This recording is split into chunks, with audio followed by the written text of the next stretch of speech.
With summer approaching, you decide it's time to go camping. There are many places to camp, but most of them have too many people. All of the spots are crowded and you just want to experience the calmness of nature and have some privacy. A quick decision is made and you decide to go off the path a little. Camping in the woods sounds great, so you find a clearing just outside of the thick overgrowth beyond. You set up your tent, start a fire, make some food, and chat with your friends. This is how life was supposed to be lived, connected with nature. Night descends upon your group. You're not sure how long it's been exactly, but you've slept for at least a couple of hours. You are awoken by something disgusting. A putrid stench has permeated over your campsite. It smells like rot and decay, like a deep freezer unplugged for a month in the summertime. You sit up and notice it just outside of your tent. A shape is moving around, its silhouette barely visible. It moves away from your tent and towards one of your friends' tents. Suddenly, there's no sound or movement. The smell fades and you fall back asleep. The next day, as you're preparing breakfast, you ask your friends if they smelled something awful last night. Someone makes a joke and everyone laughs. One of your friends laughs for a little too long, and it sounds off for some reason. Later, that friend tries to invite you into the woods to help gather firewood, but you decline, fearing that something is up. Another friend follows, and a screech can be heard from the woods. You leave your stuff at the campsite and take off. You don't look back for fear that whatever made that noise could be following you. This is the premise of many stories told online. A foul stench, a friend saying weird things, and trying to lure you into the forest. This is exactly how 4chan's scariest creature would try and kill you. This is the story of the Fleshgate.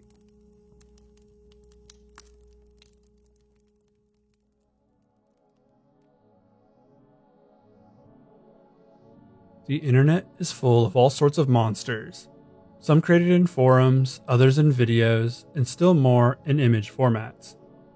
At the heart of many of these tales is 4chan, specifically the X board.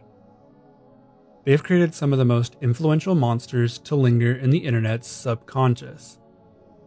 For a while, the board would tell stories that were simply labeled Skinwalker stories.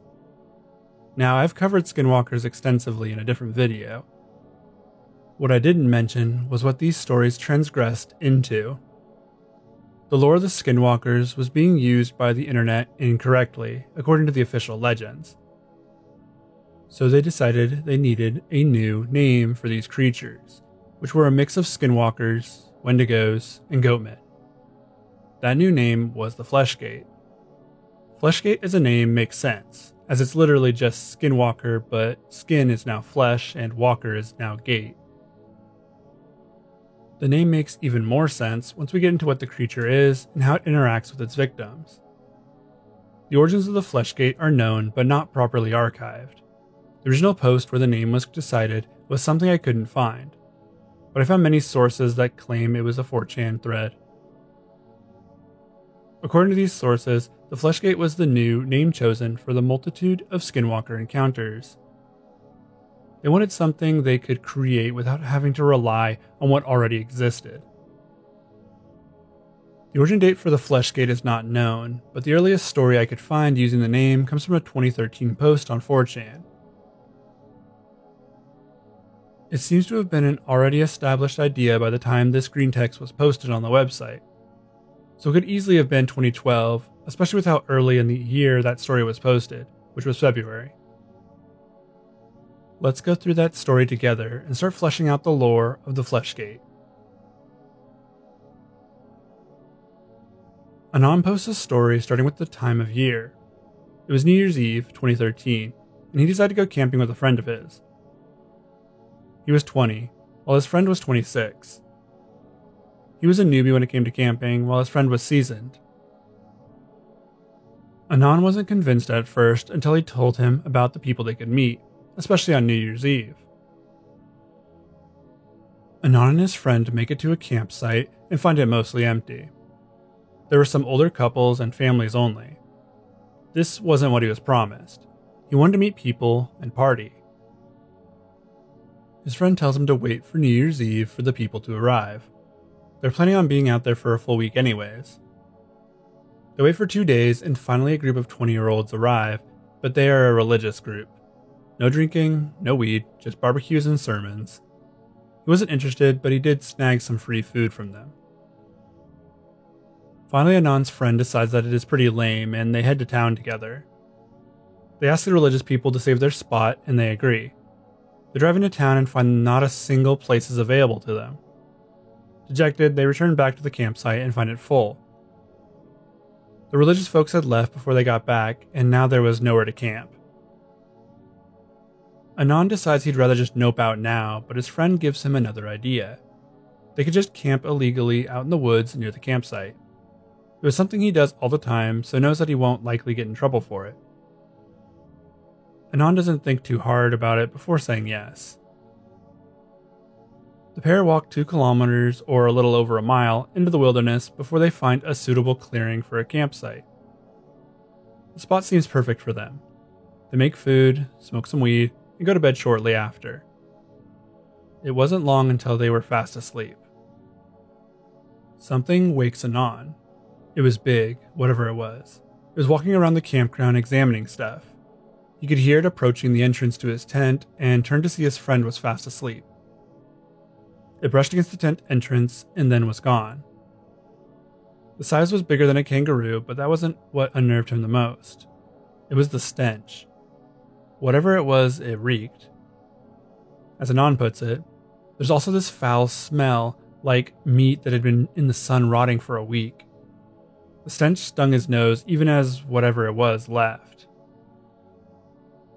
Anand waits 40 minutes before waking his friend and telling him about what he'd heard. His friend brushes him off, telling him it was probably a kangaroo. He couldn't smell anything, but the animal probably rolled in something foul or dead. Anand finally settled down and went to sleep. The next day the event is nearly forgotten. He rationalizes it and decides he wants to go and see if anyone is partying as it's now New Year's Eve. Before they can hop on his friend's motorbike, a man randomly appears in their camp. Anand didn't know if he was a ranger just not in uniform, but it turns out he's just a guy who's also illegally camping in the area. His name was Jack and his site is roughly 300 meters away. The pair talk to him for a bit as he seems like a nice guy. He asks how the two met, which is a funny story according to Anand. They met because they were both dating the same girl. Instead of getting all mad about it, they both dumped the girl and became friends. They tell the man that they are headed to the beach for the day and probably won't return to the same campsite when they get back. This is when the man responds with a weird phrase. I wouldn't be so sure. Humans have an excellent sense of direction when they need it. That stuck out to Anand. What does he mean humans? Why didn't he just say we? And he should know that people are all different. Thinking it creepy but nothing more, the pair leave to go to the beach. They stay at the beach for a while, meet some people, and return to try and find a campsite. They end up back on the road around 4 p.m. and find a good campsite soon after. Anand's friends say it's the same one they stayed at the night before, but Anand doesn't think so since there's a missing tree stump that they saw last time. As they're setting up, Jack shows up again out of nowhere. He claims that this wasn't the same campsite, but they were still very close. Anand decides to go to the bathroom in the woods while Jack is talking to his friend. While doing so, he decides to go look at Jack's campsite since it was so close. He finds it, but sees that it is in total disarray. Camping gear is all over the place, and the tent's zipper is halfway down, which you don't do in Australia because of the bugs. It looked ransacked by someone or something. Anand is skeeved out and decides to go back to camp. As he's heading through the woods, he starts to smell that awful smell again. Just as he's about to look for its source, he hears a screech and starts to run. While running, he hears a voice to his right. Hey kid, hold up. I heard it too. It was Jack's voice. Anand hurries back to camp and finds his friend alone there. He tells him the whole story. He gives him a believable reason for the messy camp and hearing Jack in the woods. Anand doesn't buy it and decides to show his friend Jack's camp. Only when they get there, everything is gone. No sign of human life left behind. Anand doesn't understand, but has no choice but to concede that maybe he was in the middle of packing up to leave. Anand's friend tells him that he's heading back into the woods to pee. He doesn't go with him since his friend needs privacy. Anand then sees a piece of white up in the trees. He realizes it's a piece of tattered clothing with what looks to be blood on it. He then hears a screech from the woods and rushes in to find his friend. 5 minutes into his frantic search of the woods, he hears his name, being called by his friend. He's relieved and the two make their way back to camp after Anand's friend asks how they get back. Anand asks if he heard the screeching and he says that he did and calls it weird. He then states that with Jack gone, they can at least stay the night for one more night. To which Anand utterly refuses. No way is he planning on staying there for any longer than it takes to get his stuff packed. His friend freaks out on him a bit, claiming that he can't believe he'd back out after they became friends in such an interesting way. It was weird how he brought that up. Like it didn't fit in the conversation at all and wasn't even a good enough excuse to stay. Anand doesn't back down and says they need to leave. Finally, his friend agrees, but says he needs to go pee real quick. He asks Anand to join him in the woods since that screech had freaked him out. He almost follows him, but decides that it's definitely not the right thing to do. The pair get on the motorbike and leave the area. Since Anand didn't have his license, he only drove to the highway before telling his friend he had to drive the rest of the way. His friend's excuse was that he was tired, so he couldn't drive originally. Anand switches places with him, and then his friend does the weirdest thing. He asks for directions to his own house. How does a person forget how to get back to their own house? This is when Anand comes to the conclusion the person riding with him isn't his friend. The thing stalking around his tent just might be impersonating his friend. He's been invited to go back to the woods a few times by his friend, but always claims he's busy on those days. He doesn't know what to do about it, but he knows that his friend is probably dead, and something is wearing his skin. This is the earliest Fleshgate story that I could find online. It paints us a clear picture of what this creature is and what its intentions are. First, let's start with the location. The Fleshgate appears in heavily forested areas. They live essentially on the edge of civilization, but not close enough to encroach. They seem to want to isolate people. In the story, Jack was isolated either at the start or maybe one at a time like them. Considering his phrase that he heard it too might have originated from another person he was with. He likely said the phrase at least once before the Fleshgate got him. This idea comes from the lore bit about what the Fleshgate can do. According to the lore, the Fleshgate can only, or mainly only, repeat phrases it has heard a human say. This is why it spends so much time watching and listening. They are trying to learn how to speak like a person in order to take over their lives. It is believed that they skin the person and eat everything on the inside before wearing their skin. The main feature of these creatures across multiple stories is that they need the person to be alone before they can kill and disguise as them. I'm not sure if that's because they are not all that strong, or if it's just part of them wanting to somehow sneak into society. If it's the latter, I'm not sure what the point would be other than to find other humans to eat. From 2013 onward, stories of the Fleshgate would spread all across the internet. It had become a new internet urban legend that others all wanted to pile in on. For the most part, it stayed on 4chan though. You could find other stories elsewhere, and we'll get to a really popular one later, but they were mostly confined to 4chan. A website called Paranormal Authority published an article called What is a Fleshgate? The article begins with an explanation of skinwalkers and their connection to the Navajo. It immediately differentiates from the skinwalkers and explains what a Fleshgate really is. Quote, "No really, what is a Fleshgate? A Fleshgate is a creature that mimics the voices and appearances of people in the woods, often with the intent of luring them away.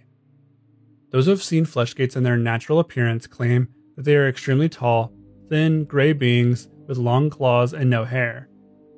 It's generally agreed that fleshgates are predatory towards humans, with many people believing they lure people deeper into the woods in order to eat them. Some also believe that fleshgates are partly responsible for the missing 411 disappearances, though no proof has been given to that claim. I'll get to the missing 411 thing in a second. First, I want to talk about its appearance while not in human form. From all the research I'd done up to this point, there was never a description given to the creature. Perhaps the original post had one, but I'm unsure at this point. So this is going to be our only source on the appearance of the fleshgate. Tall, humanoid, gray-skinned, and with long claws. Now that sounds vaguely familiar. Maybe the author mixed the rake into the lore? Or maybe again, that's a legitimate part of what its lore is. Of course, this would also explain why they need a human skin. There's no way they could blend in otherwise. So let's move on to the next point. It is believed they are partly responsible for missing 411 disappearances. Now, if you don't know what missing 411 means, let me give a quick rundown. Missing 411 is the term used for people who go missing in national parks, in forests, and also rural and urban areas. Basically, people who go missing without a trace. The amount of people that go missing each year is over 600,000, according to the National Missing and Unidentified Persons Database. These numbers are only from the US and don't account for the people who are eventually found alive or dead. Just the outright number that are reported missing for extended periods of time. So the lore of this creature is that it is a key to a lot of these missing 411 cases, which would make sense. It's never stated how often these creatures make it back to society. They likely wear their skin until they find their next meal, then switch them out like clothes. Meaning that they could be killing a large number of people over the years. These are baseless claims as of now, because there's no evidence in lore or otherwise. Though if they even killed a single person per year, they're helping to extend that 600,000. It's never stated anywhere how much they need to eat to be satiated, so they could be killing more than we could ever know. The article continues into the, for a lack of better word, powers of the fleshgate. Voice mimicking is the first one on the list. They have the ability to mimic people they've heard, but mostly stick to phrases that they can repeat word for word from a victim or source. It's also stated that they can mimic animal noises. The article claims that they have super speed and strength. Sightings differ greatly on whether the fleshgate is strong or not, but it is fast. People often see flashes of movement long before they are attacked. The strength might not be that incredible since they seem to have to lure them away from other humans in order to claim their victims. It could be that they hang out in groups and so they want multiple people to become, or maybe that they are not strong enough to kill a human when they have backup.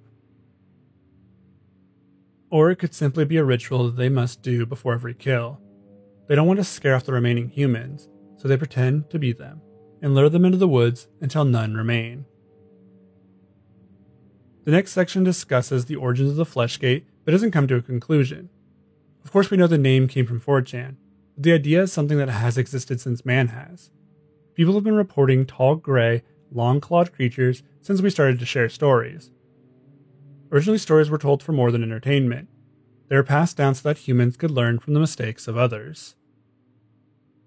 Could this mean that the fleshgate is actually another creature that has existed for as long as humanity has? Maybe. There are things in this world that we can't explain, but does that make this specific creature real? It doesn't matter because the fear that it creates is enough for it to be memorable. Continuing down the article, we have a section about warning signs for the fleshgate, starting with the sounds that they make. Aside from the human mimicry, they also make a chittering sound, often described as the sound from the Alien movie. They also are known to hiss and let out small moans as if in pain. The most horrendous of all sounds they emit are the screeches. Not every story agrees about every aspect of the creature, but the screeching is almost always in retellings. The screeches are said to set a fight or flight in the person immediately. It creates doubt and panic in a group or individual instantly. They also give away their positions, but usually that's not the biggest deal to them. They want fear, but I'm not sure why. Maybe they expect people to run headlong into the woods, where they are waiting to spring a trap. In one story, a junkie anon on 4chan was explaining a harrowing experience. One of their own had been replaced by the Fleshgate and returned. No one knew why he was acting weird. They all started to partake, and the imposter wasn't joining in. They found this more odd than anything else they'd done. The dealer was pretty high and so helped the guy take his drugs. This immediately set off the creature, who began to die. As it did so, screeches echoed from every section of the woods. They were surrounded by Fleshgates and had no idea. The smell and the sounds were enough for the Anon to pass out. When he awoke, everyone was gone. The person who died from the drugs looked like a shriveled up person, but no one else was around at all. Bloodstains marked everything around him. He stole the keys to one of the cars and drove away. He found out the only survivor besides himself, a girl he doesn't remember her name, has been admitted to a mental health facility. So here we can see that the screeching might serve a dual purpose.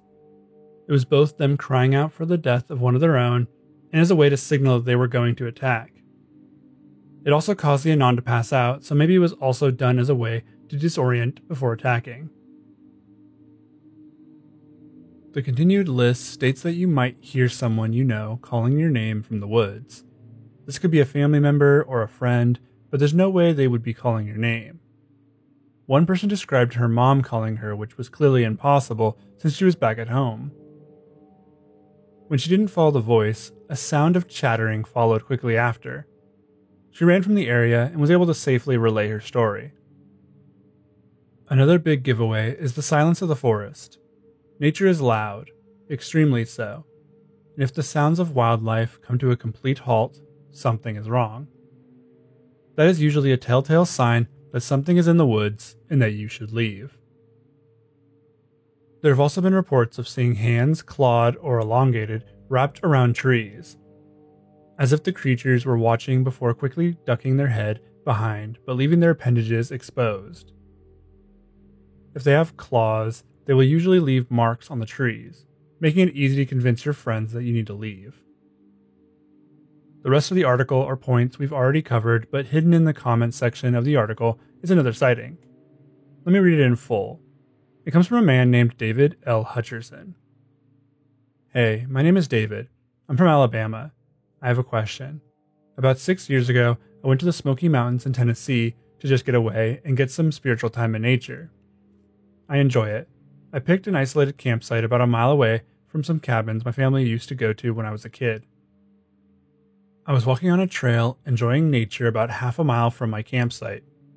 All of a sudden, the woods went quiet. No birds, no bugs. This is in midsummer. Hell, even the air was silent and still. In the distance, about 50 to 60 yards away, I saw what looked like my uncle. He kept motioning me to come to him with one arm, and his other arm was wrapped around a tree.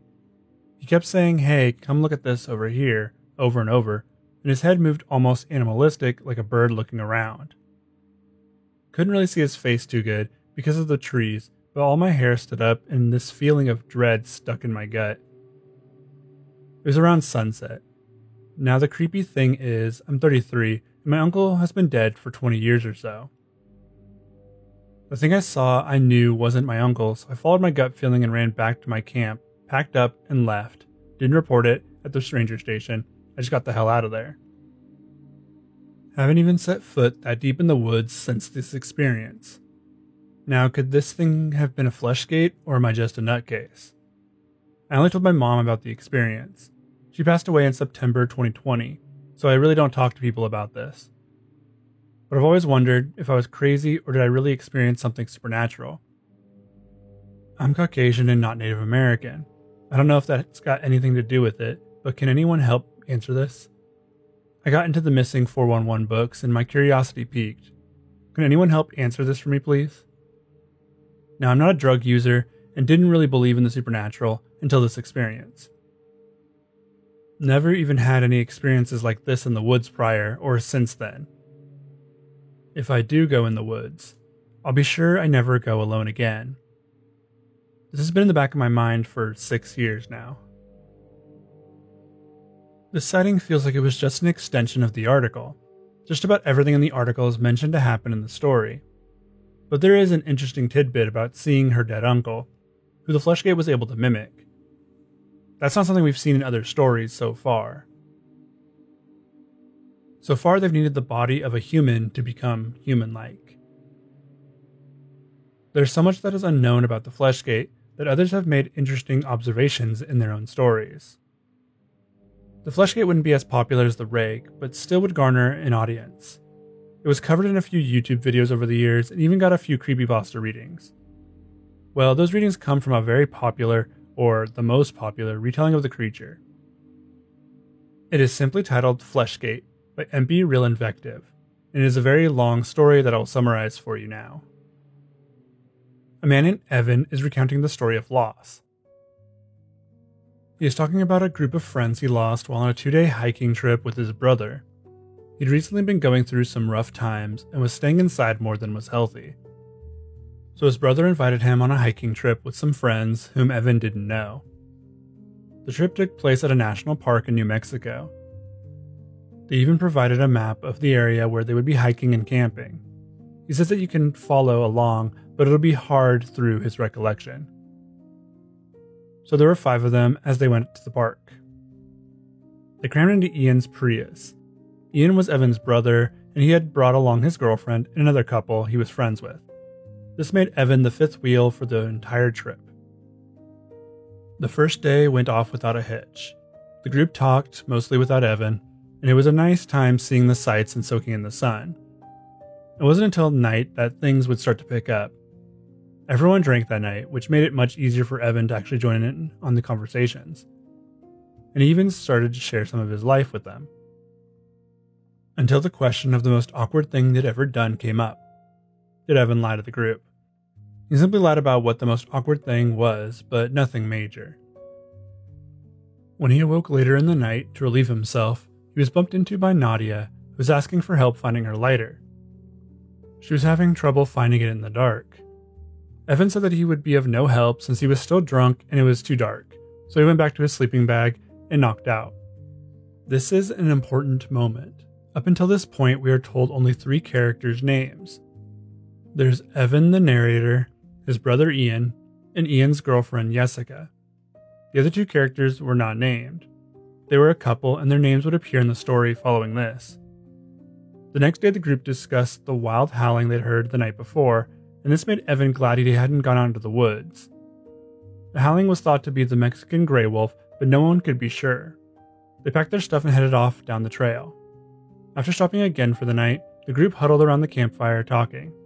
Ian and Jessica were off to sleep first, leaving Evan with the other 2. They soon too left him alone, and he decided to just watch the fire for a bit and soak in its warmth. Soon sleep was calling him, but as he got up to head to bed, Gary walked up and asked to see the map. He said he knew a cool spot they had to see the next day. Evan handed him the map out of Ian's bag and went to sleep. The next day, Ian was in a tizzy looking for the map. Evan explained that Gary had asked for it. This is when Ian stopped dead in his movement and stared at his brother. There was no one in their group named Gary, and he had just given their map away to a stranger who strolled up to their campsite. Evan tried to defend himself with the memories of the man that they'd both known most of their lives, but Ian had no idea who he was talking about. The only other man in their group was named Oliver. Luckily for them, Ian knew the paths well enough to get them all the way around and then back to the car. It was a loop after all, so they set off again, this time with less talking. As they were walking, Evan noticed that something was wrong with Lucas. He was walking as if his back wasn't on straight. Evan asked Ian about it and was told that he had late-stage multiple sclerosis. Evan felt terrible and thought about the illness their mother had and all the trips they took to the hospital to see her. Evan walked back to apologize to Lucas, but when he talked to him, Lucas fell into all fours and hissed at him before running into the woods. Oliver spoke soon after, echoing what everyone felt, and immediately they knew that something wasn't right.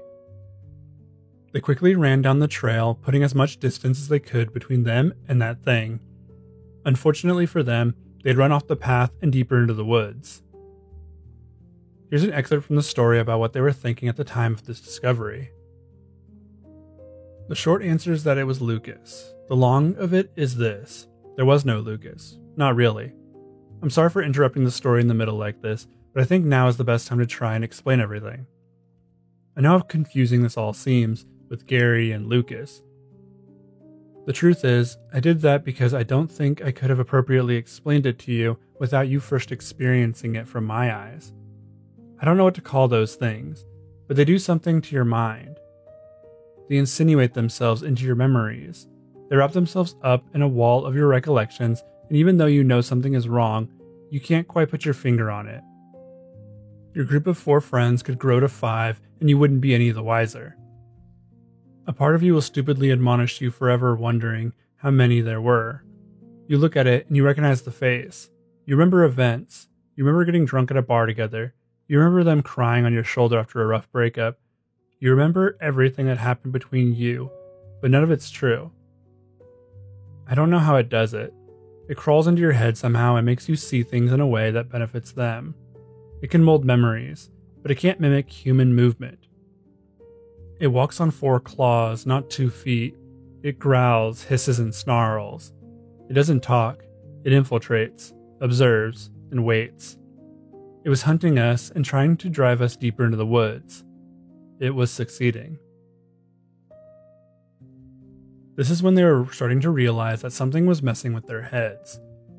The narrator takes a moment to explain why he told the story this way. He wanted us to feel the same confusion that he'd felt. This will be important going forward. The group followed Ian, who said he still knew the way.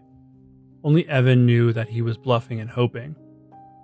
As they were walking, Jessica stopped momentarily and everyone looked at her. They knew what she was about to say before she said it. The Prius only seated 5 people. There were now 6 in their group. In the paragraph before this one, Evan actually notes how he feels safe because there are 6 of them in the group and only one of the creatures. This ties back in as they need to figure out who the fake is. They looked around and noticed Sarah was about to speak. She started to say her name before her jaw popped off. She tried to reattach it, but everyone knew she was the extra at this point. Ian swung at her with his walking stick, but missed her by inches as she awkwardly shot onto all 4s and ran away. The next time they encountered an extra was during the latter half of the hike, the next day. They knew who it was because they weren't wearing a backpack like the rest of them. They had no gear actually, and just clothes. Evan went to confront them, and the second he pushed on them, they began to melt. The shirt they were wearing was actually a thin layer of skin. The thing fell backwards and started letting out a cry like a hurt animal. It seemed like it was trying to get pity out of everyone, and that was their game. They got inside your head and made you remember or feel things that weren't real. That night they decided they would sleep in shifts. Evan took the first shift since he couldn't get the image of the creature's face melting off of the body from earlier that day out of his head. He was later joined by Jessica, who said she couldn't sleep either. It was during this encounter that he would finally open up to somebody about himself, and about his self-doubt and anxiety. He had even been seeing a therapist. The two embraced and eventually kissed. He felt terrible but also amazing, like the first moments of a new love were forming. Even if this was his brother's girlfriend, he'd have to tell him in the morning. He fell asleep in her presence, feeling at peace for the first time in forever. Evan awoke the next day to find all their stuff gone. He had fallen asleep on watch and let down his guard. He went to tell Ian everything that had happened that night, only to find that none of it was real. Jessica never came over to him last night. She was asleep next to Ian with their sleeping bags zipped together. Evan told them that someone showed up to relieve him that night. It was a better story than what had actually happened in his mind. Though he didn't think that the creature could impersonate one of them. It could be anybody now. After getting yelled at by Oliver, they finally started walking again. It would be Oliver who would also catch sight of their next extra. He saw it before it had joined the group.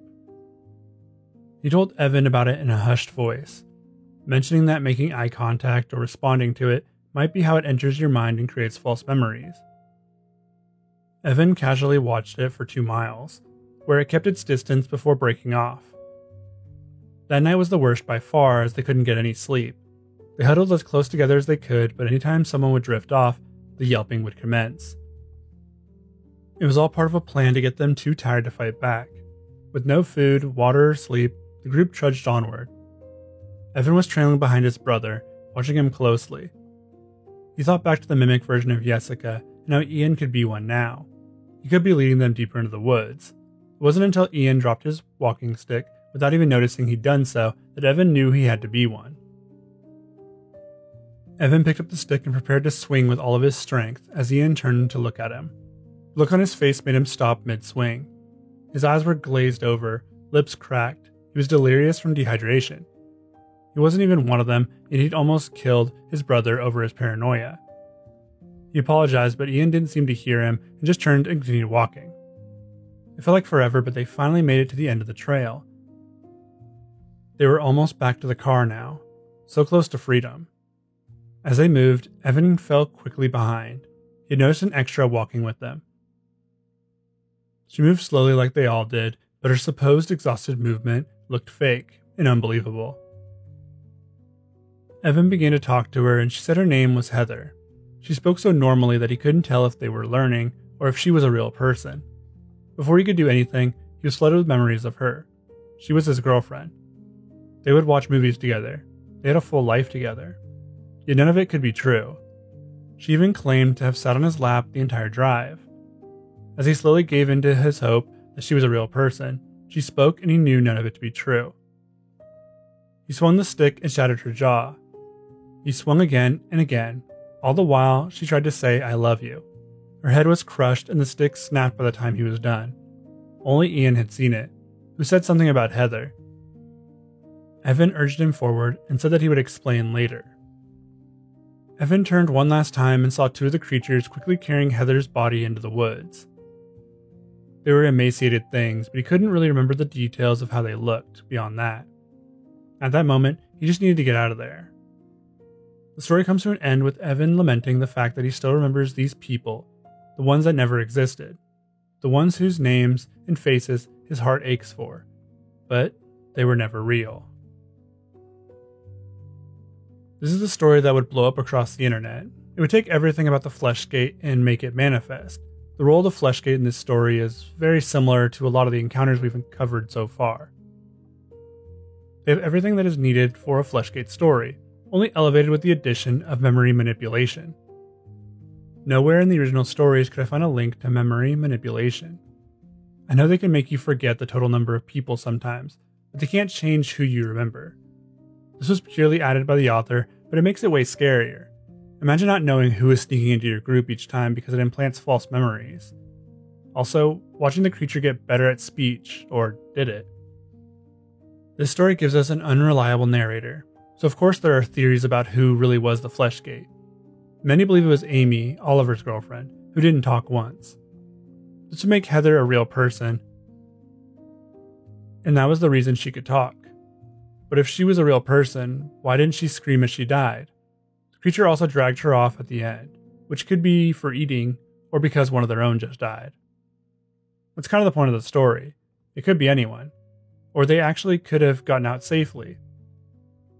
They only lost some of their sanity along the way.